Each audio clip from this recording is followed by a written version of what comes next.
right, folks, we're back here with Zachary Garris. It's after the interview. The pressure is off. It's just two guys kind of having a conversation now. So, in all of these conversations that I've had with folks about patriarchy, complementarianism, egalitarianism, neo-egalitarianism, one of the threads that has appeared for me, and I'd like to get your opinion on this, is that it seems to me at least like complementarianism was a really unstable project from the beginning. So, what are your thoughts there? I absolutely agree. I think it was unstable, and the reasons are, there's a few of them. I think one, it was a reaction against feminism rather than, affirming scripture's teaching. So they were on the defensive. Mm, And so that's part of it. So they give, I think they give too much.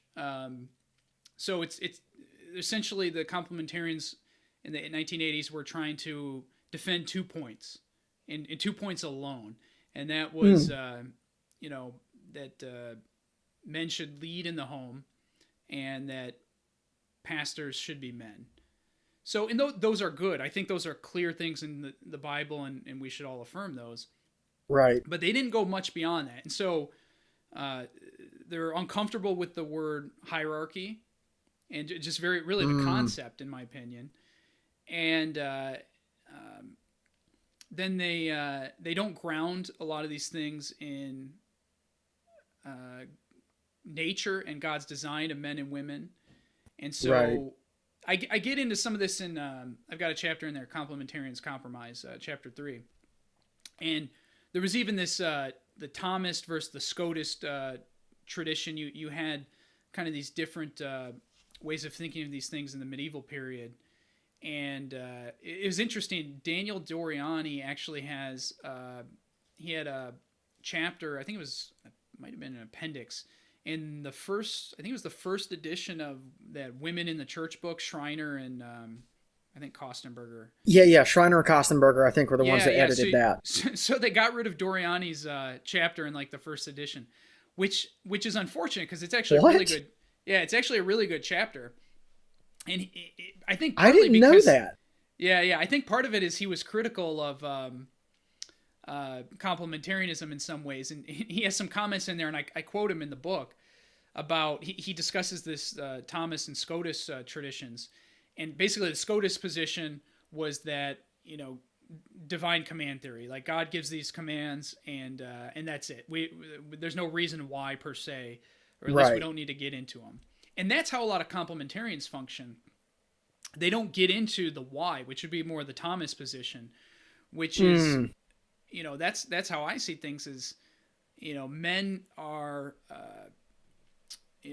more aggressive than women. We have deeper voices. So if we look at things like preaching, right, all of this fits together. right, right. Why do you want a man to preach? Because I don't want soft preaching. I don't want feminine preaching. I mean, we can love women's voices in the proper context, but preaching Mm, should be bold and masculine and authoritative. And so I think that is tied with why women can't be pastors. But not only can't be pastors, they shouldn't preach scripture to men, right? And so that's First Timothy mm, 2.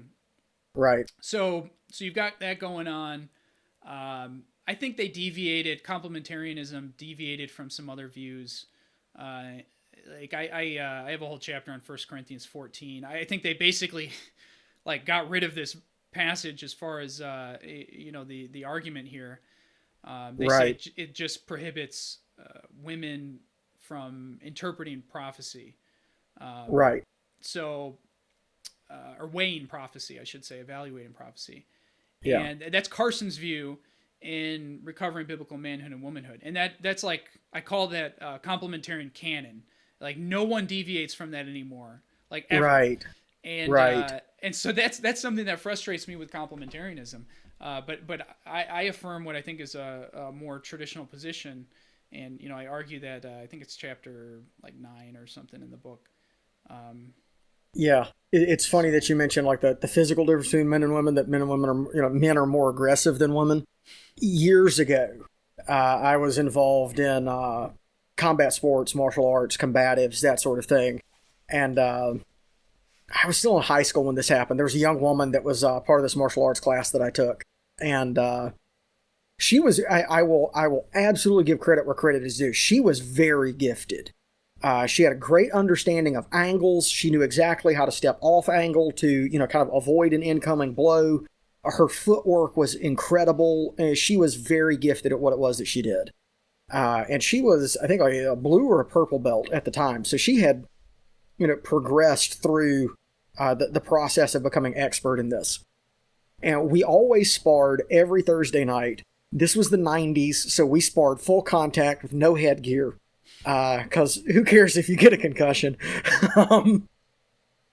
And our teacher put her in the ring, for lack of a better way to put it, with a guy who was about her age. I want to say he was within a year or so of her. But he was like a white belt.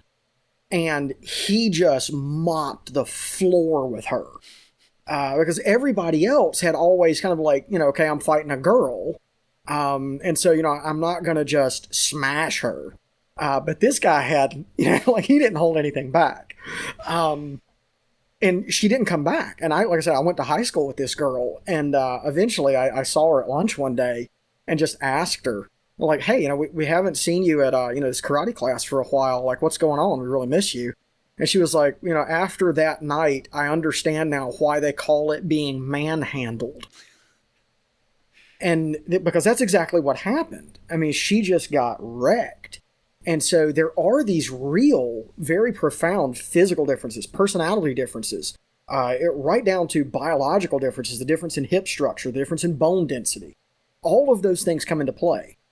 And I don't understand why it seems like our complementarian friends aren't willing to get into those things and aren't willing to address the things that are there by nature. Yeah, and really, the funny thing is this stuff, in one sense is not even controversial because there's lots of literature, affirming this. I mean, obviously you can just look at, men and women and know the differences. So I Sure. don't understand why we wouldn't use, things that are clearly on our side, these sorts of arguments. But, this has become a problem even in the military, right? I mean, this is crazy. But Oh, yeah. the recent thing, it's not just women in combat anymore, but now pregnant women. Right. And yeah, I mean, where does this stuff stop? I don't know. I mean, but I don't I want would to like to find out see what's at the bottom of this cliff. exactly. Yeah, where is this ship going? I don't know. Right. Well, thanks again, Zach. I appreciate you coming on the show, brother. It was a lot of fun. All right, yeah, enjoyed it.